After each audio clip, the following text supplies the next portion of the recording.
네, 오늘은 송구영신 예배를 지나고 오늘 새해 첫 메시지입니다. 새해에 내가 구해야 할 것, 새해에 내가 구해야 할 것이라는 제목으로 하나님 말씀 증거하도록 하겠습니다. 사도 바울의 믿음의 아들이라 그러면 두 사람을 들 수가 있습니다. 우리가 살펴본 디모데가 있고요, 오늘 굉장히 긴 이름이 하나 나오죠. 에바브로디도가 있습니다. 두 사람, 사도 바울의 가장 아끼는 거의 아들과 같은 사람들이었어요. 근데 오늘 에바브로디도의 이야기인데, 이 친구한테 사도 바울이 엄청난 찬사를 합니다. 오늘 본문 보니까 5가지 정도의 찬사를 하죠. 25절에 나의 형제요, 수고하고 함께 군사된 자요, 너희 사자로 내가 쓸 것을 돕는 자라. 아까 우리 경기장에 들어왔던 메이트 얘기한 것처럼, 선수들 얘기한 것처럼, 그는 나에게 최고의 선수요, 나에게 크로스를 올리는 자요, 내가 태클 들어오면 같이 성질 내갖고 상대방에게 대드는 자요, 수고한 자요, 헌신한 자요, 군사요. 이런 식으로 찬사를 막 쏟아붓는 장면이 25절입니다. 그래서 에바브로디도는 굉장히 귀중한 사람이었구나, 사도 바울에게. 저는 노크교회 모두가 경기장 밖에 있는 군중이 아닌 경기장 안에 들어와 주님과 함께 뛰어버리는 선수가 되고, 그러한 찬사를 받는 믿음의 선수가 되길 주의 이름으로 축원합니다. 이게 바로 동역이라는 거예요. 동역, 같을 동자에 사역할 사자는 거죠. 자, 그러면 이거죠. 에바브로디도가 이렇게 좋은 동역자로 칭찬받은 이유가 뭘까? 이렇게 쓰임받은 이유가 뭘까? 가장 중요한 의식은 바로 그거예요. 에바브로디도는 약한 자의 의식에서 출발했다는 겁니다. 나는 약하다, 그래서 하나님을 철저히 의지할 수밖에 없어. 여기서 출발했기 때문에 그는 사도 바울에게 인정받고 하나님께 인정받는 모습이 되었다는 겁니다. 오늘 에바브로디도가 그렇게 피지컬이 좋지 않아요. 26절 보시면 병든 모습과 유약한 모습이 나오는데, 그가 너희 무리를 간절히 사모하고 자기가 병든 것을 너희가 들은 줄을 알고 심히 근심한지라. 감기, 위염, 지방간 이 정도가 아니라 엄청 심각했나 봐요. 엄청 심각한 병에 걸린 상태에서 27절 보니까 그가 병들어 죽게 되었으나, 그죠? 하나님이 그를 긍휼히 여기셨고 그뿐 아니라 또 나를 긍휼히 여기사 내 근심의 근심을 면하게 하셨느니라. 그러니까 거의 사경을 헤매는 병이었던 것 같은데, 그런 에바브로디도를 하나님이 건져 주셨다라는 겁니다. 그랬더니 그가 어떻게 응답을 했냐면 30절 보니까 그가 그리스도의 일을 위하여 죽기에 이르러도 자기 목숨을 돌보지 아니한 것은 나를 섬기는 너희의 일에 부족함을 채우려 함이니라. 생명 걸고 충성하는 모습으로 이어졌다는 겁니다. 약했는데 하나님이 건져주시니까 생명 걸고 충성 다했다. 이 쓰임 받았던, 그가 칭찬받았던 비결이 바로 여기 있다는 겁니다. 죽을 병에 걸렸지만 하나님께 쓰임 받았다. 그 가운데 비결이 있는데, 약한 존재라는 의식에서 출발했기 때문에. 나는 약해, 나는 죽을 수밖에 없어 라는 것에서 출발했기 때문에 그가 하나님 앞에 쓰임 받았다는 거예요. 의지를 했기 때문에. 나는 의지할 수밖에 없는 존재야. 이게 항상 그의 머릿속에 있었다라는 겁니다. 우리도 마찬가지입니다. 우리가 약하다, 항상 나쁘게만 생각하죠. 근데 여러분 잘 생각해 보십시오. 내가 약하기 때문에 그 다음 동작이 하나님을 의지할 수밖에 없는 것으로 연결이 된다 그러면 이 사람만큼 강한 사람이 없는 거죠. 맞습니까? 이게 성경이 계속해서 얘기하는 모든, 어디서나 우리가 발견할 수 있는 내용이라는 겁니다. 네가 약해? 근데 약해서 하나님을 의지해? 그건 네가 최고로 강한 순간이야. 그걸 얘기하는 거예요. 창세기 보면요, 아벨이 죽었습니다. 아벨이 죽고 하나님께서 아벨 대신에 셋을 주셨죠. 근데 이 셋의 아들이 에노스라는 사람이 나와요. 근데 여러분, 에노스가 성경에서 처음으로 한 행위가 있는데, 에노스 때 어떤 일이 일어나냐면 야훼의 이름을 불렀다, 하나님의 이름을 불렀다라는 구절이 나옵니다. 창세기 4장 26절 보니까 셋도 아들을 낳고 그의 이름을 에노스라 하였으며 그때 사람들이 비로소 야훼의 이름을 불렀더라. 근데 이 에노스라는 이름의 뜻이 뭐냐면 죽을 수밖에 없는 존재라는 뜻이에요. 그러니까 무슨 얘기냐면, 에노스가 하나님의 이름을 부른 이유는, 에노스 때 사람들이 하나님의 이름을 부른 이유는 하나라는 거예요. 자기가 죽을 수밖에 없다라고 느꼈을 때 하나님이라는 단어가 입에서 터져 나오더라는 거예요. 그 전까지는 아니었는데. 그래서 여러분, 약하고 병들었어? 근데 약하고 병들었는데 하나님을 부를 수 있다? 그러면 이만한 축복이 없다라는 거예요. 맞습니까? 반면에 동시대에 굉장히 힘센 사람이 가인이 있었어요. 가인과 아벨 들어보셨죠? 가인의 후예들은 힘이 세기로 유명했는데 이 사람들이 한 일이 뭐냐면 자기 힘을 의지했습니다. 힘이 엄청 많으니까 자기 힘을 의지하고 결과적으로 뭐 했냐면 하나님을 의지한 쪽으로 간 게 아니라 바로 나아가서 성을 쌓습니다. 그래서 도시 문명을 만들고 기계 문명을 만들죠. 그리고 풍악과 음악을 만들었습니다. 그게 가인의 후예들이 한 일이에요. 그 다음에 한 일이 뭐냐? 축첩을 했죠. 축첩. 그러니까 첩을 쌓았고 부인 둘 씩었고 그 다음에 뭐 자기들끼리 살아보자고 하면서 둘 셋 막 얻고 가정이 문란하게 만들었습니다. 반면에 그렇게 강하게 나아가서 자기 성을 쌓던 가인과 달리 아벨은 약해서, 그리고 이 에노스 같은 경우는 에노스죠. 에노스는 죽을 수밖에 없는 존재라는 걸 느꼈기 때문에 그때부터 하나님의 이름을 부르기 시작하더라. 여러분, 예수님은 어떤 라인에서 나오신 줄 아세요? 예수님은 힘센 가인의 후예로 나오시지 않았다는 거예요. 예수님의 족보는 에노스에서 출발합니다. 정말 병들고 약했던 에노스의 후예 중에서 예수님이 오셨다라는 것은 우리에게 굉장한 의미가 있는 거죠. 우리가 의지하는 것이 가능하다. 그렇다 그러면 내가 좀 더 약해지는 것이 필요해. 약해져서 하나님을 의지한다 그러면 그 약함도 나에겐 필요해. 맞습니까? 그래서 고린도후서 1장 9절 보니까 사도 바울도 약했을 때 이런 고백을 합니다. 약하니까 스트레스 받아. 어떻게 하면 강한 척할 수 있지가 아니라 우리는 우리 자신이 사형 선고를 받은 줄 알았으니 이는 우리로 자기를 의지하지 말고 오직 죽은 자를 다시 살리시는 하나님만 의지하게 하심이라. 와. 내가 약하기 때문에 철저히 하나님만 의지할 수 있다 그러면 이 약함이 왜 나쁜 거겠어요? 안 그래요? 너 언제쯤 강해질래? 난 아직도 약해요. 그렇게 해서 스트레스 받지 말라고요. 약해서 하나님을 의지할 수 있다 그러면 이 약함은 나에겐 축복이라니까요. 이런 접근이 사도 바울은 고린도후서 1장에도 나오고 11장에도 나오고 계속해서 이런 접근을 합니다. 너가 약한 거 갖고 자꾸 스트레스 받는다고 그러는데 자꾸 남들과 비교하기 시작하는데 SNS 보면서 스트레스 받기 시작하고 똑같이 시작한 사람들과 견주어 보면서 너는 언제쯤 이렇게 될까? 나중에 하나님을 원망하는 식으로 나가더라. 꼭 그래, 잘 봐라. 약하지 않으면 하나님을 찾지 않잖아. 승질이. 약해서 하나님을 찾는다 그러면 이 약함이 너한테 어떻게 해서 이게 나쁜 것이 되고 저주가 되겠냐? 약해서 하나님을 찾는 거, 이거 하나님 앞에 축복 아니냐? 성경 우리에게 일깨워주고 있는 거예요. 헨리 블랙컵이라는 사람이 있습니다. 이분이 책을 굉장히 좋은 걸 많이 쓰셨어요. 헨리 블랙컵이.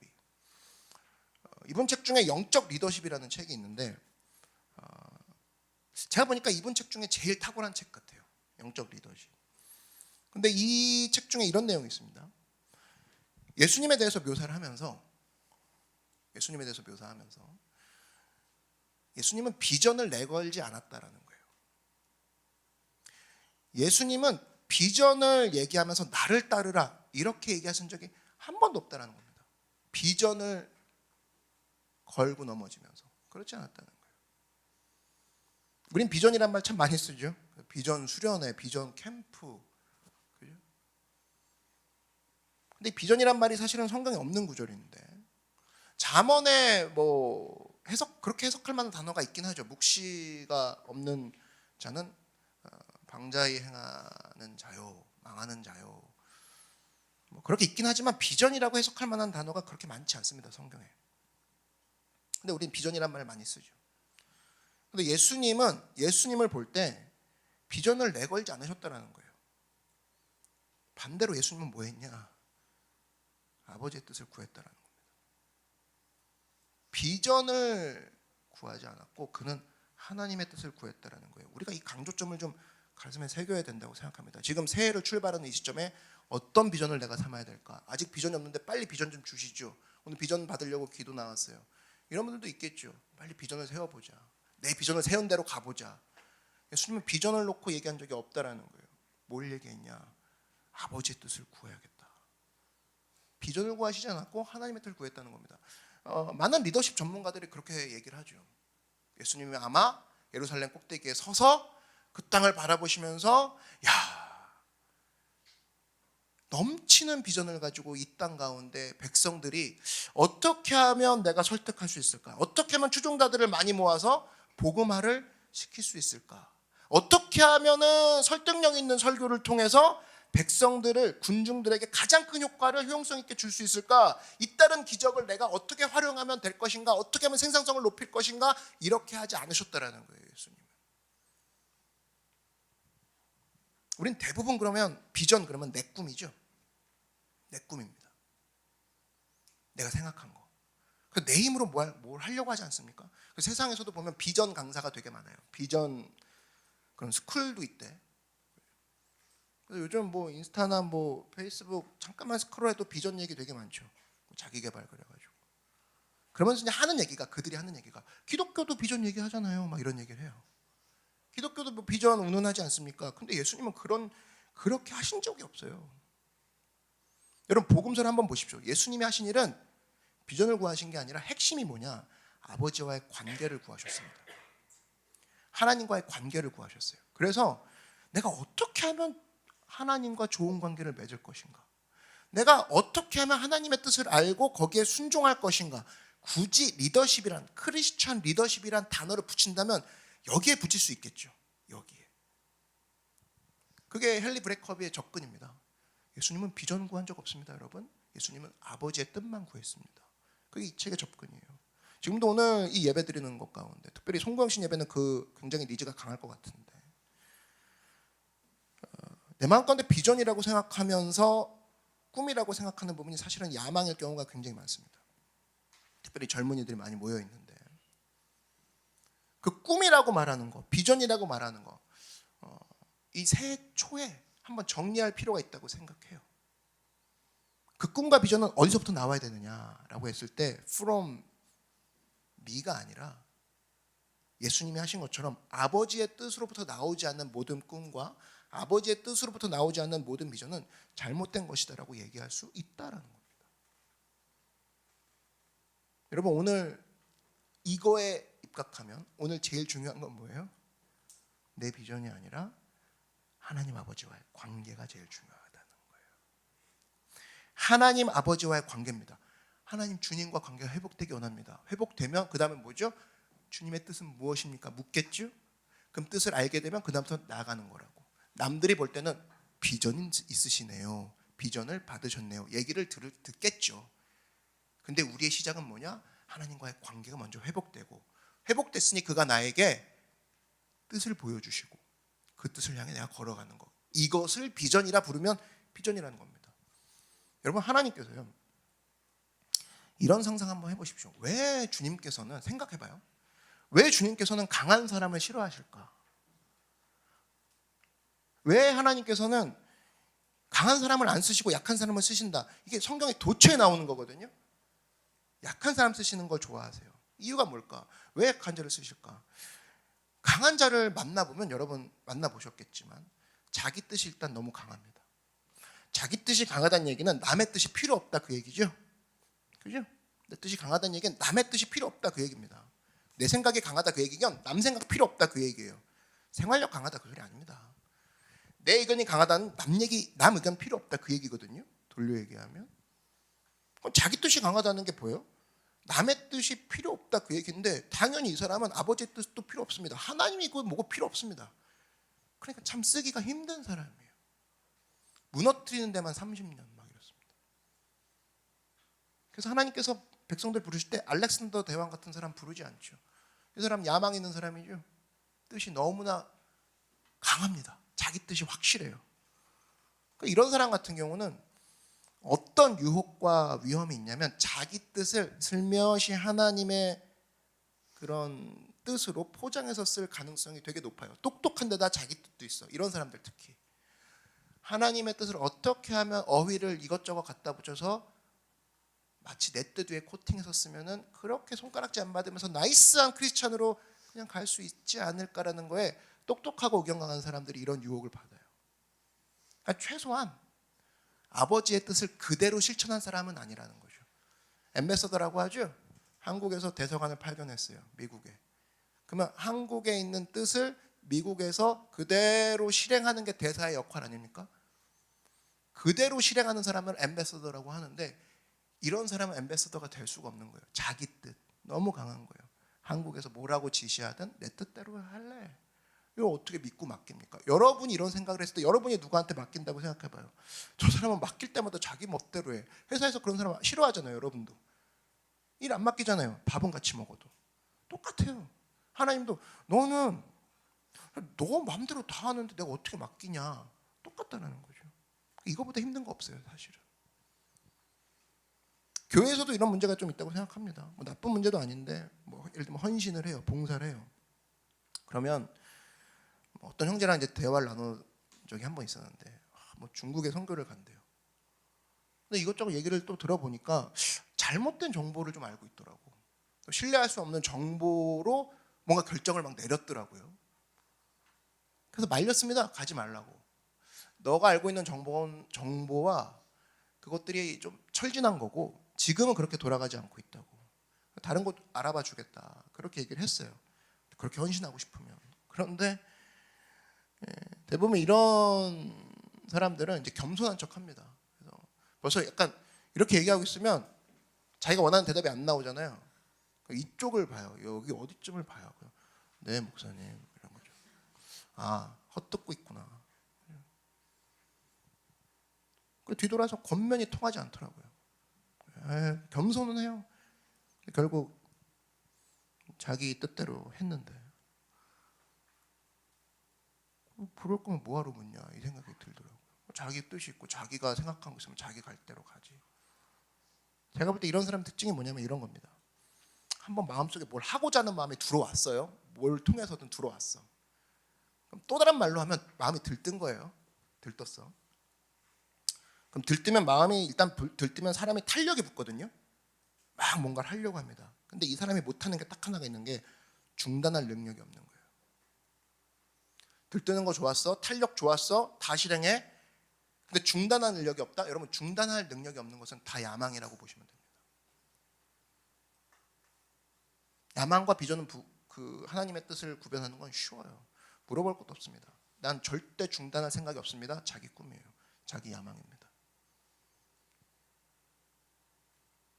무슨 얘기를 해도 안 통하는 거예요. 그러니까 이런 거죠. 너 하는 지금 염려와 걱정, 근심 중단할 수 있어? 아, 그건 진짜 못해요. 머리가 복잡해요. 나중에 좀 걱정 사그라들면 그때 기도할게요. 그거는 야망입니다.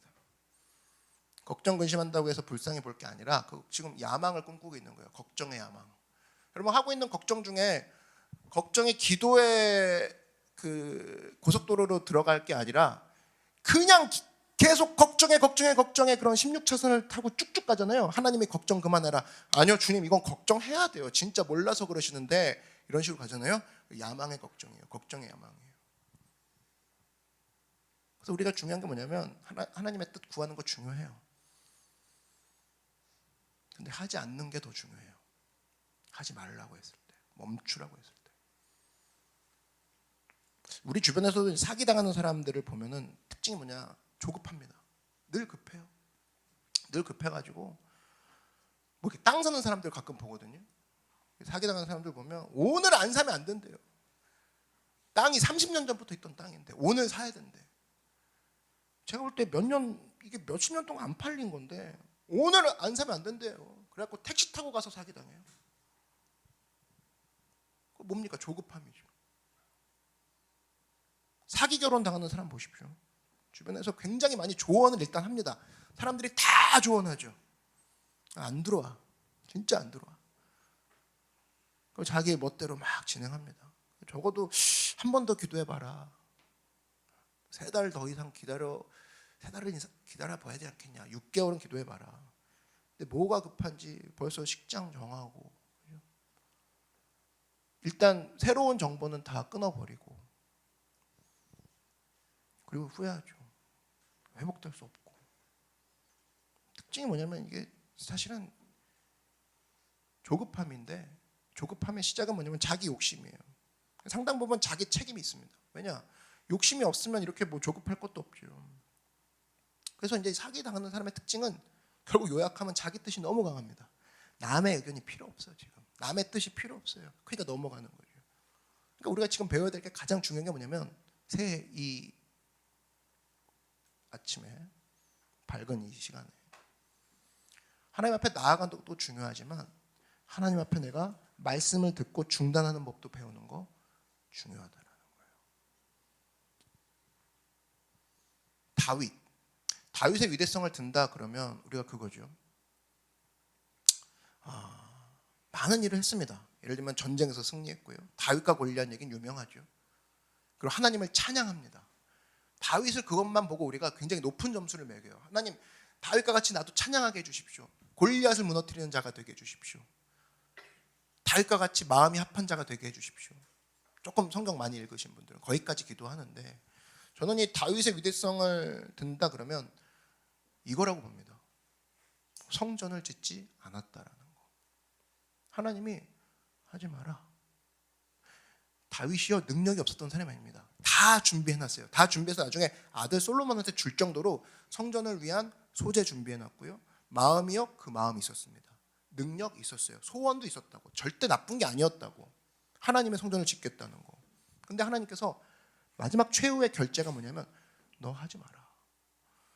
역대상 28장 3절 보니까 하나님이 내게 이르시되, 다윗의 입장이에요. 너는 전쟁을 많이 한 사람이라 피를 많이 흘렸으니 내 이름을 위하여 성전을 건축하지 못하리라 하셨느니라. 넌 아니야 라고 얘기하셨다는 거예요. 우리 한국 사람 같으면 어떠죠? 이런 얘기 들으면 한국인의 기질이 발휘되죠. 그래서 막 죽어도 합니다. 하늘이 두 쪽 나도 합니다. 하나님이 뭔데 하나님의 일을 하지 말라고 합니까? 이상한 접근이죠. 하나님이 뭐라고 해도 저는 합니다. 이게 무슨 믿음입니까? 이거는 재앙이죠, 재앙. 이게 바로 재앙입니다. 하나님이 멈추라고 하면 멈출 줄 아는 거, 그게 우리 가운데 필요하다라는 거예요. 그래서 여러분, 명견과 잡종견의 차이를 아십니까? 소위 말하는 진돗개와 똥개. 여러분, 뭐 똥개는 공격 못하냐? 그러지 않아요. 똥개가 오히려 더 공격 잘할 수도 있어요. 뭐 앞뒤 안 보고 달려든다 그러면. 근데 진돗개, 이 명견과 잡종의 차이는 그거라는 거죠. 주인이 밥이 아무리 있어도 주인이 먹지 마 그랬으면 3일 밤낮을 먹지 않는다라는 거예요. 먹으라는 지시가 떨어지기 전까지. 근데 잡종견은 어떻습니까? 주인이든 뭐든 내 밖으로 뺏어가면 바로 달려들죠. 그냥 멈추지 못한다는 거야. 한마디로 명견과 잡종견의 차이점은 어디에 있냐? 중단의 능력이 있습니다. 내가 많은 능력을 구하는데 중단의 능력이 지금 있는가? 여러분, 중단하지 못하고 있는 거, 그것을 바로 중독이라고 하는 거고, 중단하지 못하고 있는 것을 야망이라고 하는 거예요. 그래서 하나님 앞에 찬양도 있죠. 우리가 많이 부르는 찬양, 주님 말씀하시면 내가 나아가리다. 저는 두 번째 구절이 더 우리에게 중요하다고 생각해요. 주님 말씀하시면 뭐라고 해요? 내가 멈춰서리다. 멈춰서리다. 나가라고 하는 건 들뜨고 탄력 있고 꿈을 꿀 수 있는데, 멈춰다 그러면 하나님 앞에 굉장히 서운하고 섭섭하고 원망스럽고, 뭐 다 손해보고 살라는 거예요? 이런 마음 드는 사람들이 있죠. 중단의 능력이 필요한 사람들이라는 거예요.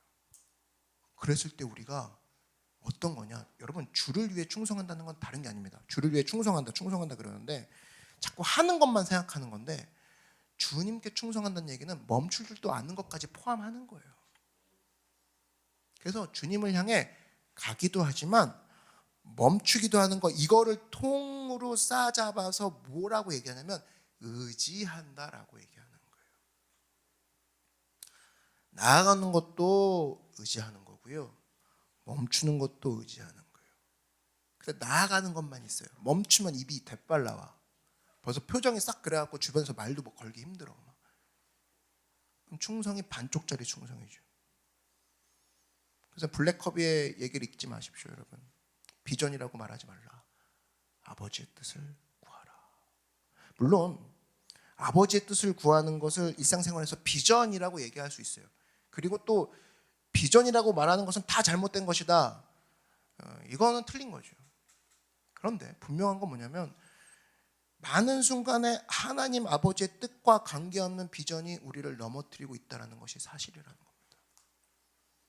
여기에 우리는 경각심을 가지고 하나님의 뜻을 구하고, 약하지만 철저히 하나님께 우리가 그 뜻을 구하며 나아가, 여러분 보세요. 하나님의 뜻을 구하는 사람이 결국은 하나님의 뜻을 그 사람에게 알려주겠죠.